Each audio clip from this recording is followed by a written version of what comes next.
Hello बच्चों, let's read this question. This question says that which of the following is the incorrect statement. तो basically इस question में हमें चार statement given है और हमें बताना है कि इन चारों स्टेटमेंट में से ऐसी कौन सी स्टेटमेंट है जो कि इनकरेक्ट है। अब अगर इस क्वेश्चन की मैं की कॉन्सेप्ट की बात करूं तो इस क्वेश्चन का जो की कॉन्सेप्ट है वो है बच्चों ecosystem. Let me right it over here, it is ecosystem. अब सबसे पहले तो देखो इकोसिस्टम क्या होता है।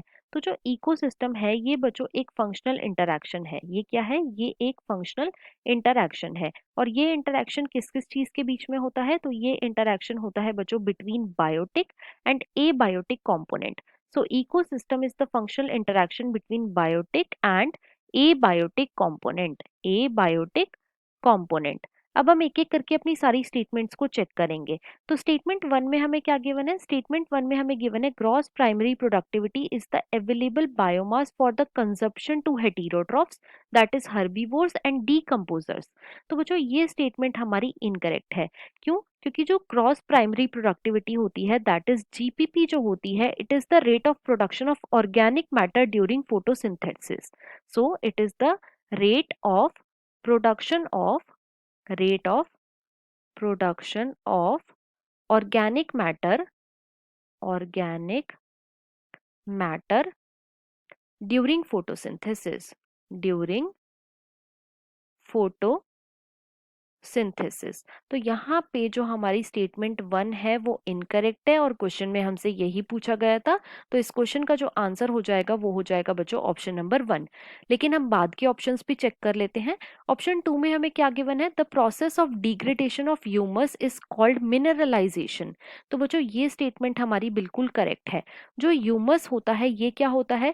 ये एक डार्क कलर का कंपाउंड होता है जो कि अमॉर्फस होता है। और ये कब बनता है? तो ये डीकॉम्पोजिशन के एक स्टेप जिसे हम बोलते हैं ह्यूमिफिकेशन, उसमें बनता है। और जब भी ह्यूमस का डिग्रेडेशन होता है तो उस स्टेप को हम क्या बोलते हैं? उस स्टेप को हम बोलते हैं मिनरलाइजेशन। राइट, तो ये स्टेटमेंट हमारी बिल्कुल करेक्ट गिवन है। स्टेटमेंट थ्री में हमें क्या गिवन है? स्टेटमेंट थ्री में हमें गिवन है ecosystem follows the second law of thermodynamics. तो बच्चों ये स्टेटमेंट भी बिल्कुल हमारी करेक्ट है।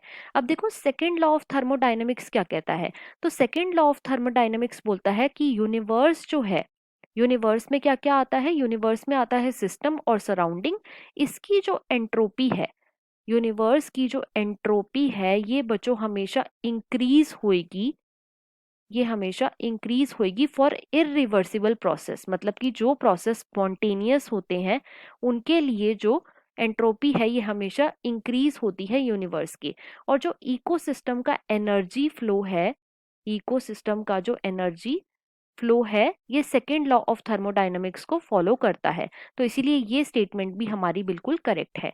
स्टेटमेंट फोर में हमें क्या गिवन है? स्टेटमेंट फोर में हमें गिवन है the standing state is measured as the amount of nutrients present in soil at any given time. तो ये स्टेटमेंट भी हमारी बिल्कुल करेक्ट है। क्यों? क्योंकि जो स्टैंडिंग स्टेट होती है वो क्या बताती है? Amount of nutrients. न्यूट्रिएंट्स में क्या क्या आ सकते हैं? इसके अंदर आ सकता है बच्चों carbon, phosphorus, calcium and nitrogen. ये कितने सॉइल में प्रेजेंट है वो हमें बताता है स्टैंडिंग स्टेट। तो ये स्टेटमेंट भी करेक्ट है। अब इनकरेक्ट स्टेटमेंट है स्टेटमेंट वन, तो यही हमारा फाइनल आंसर हो जाएगा। So the final answer is option number one. I hope you understood it well. Best of luck.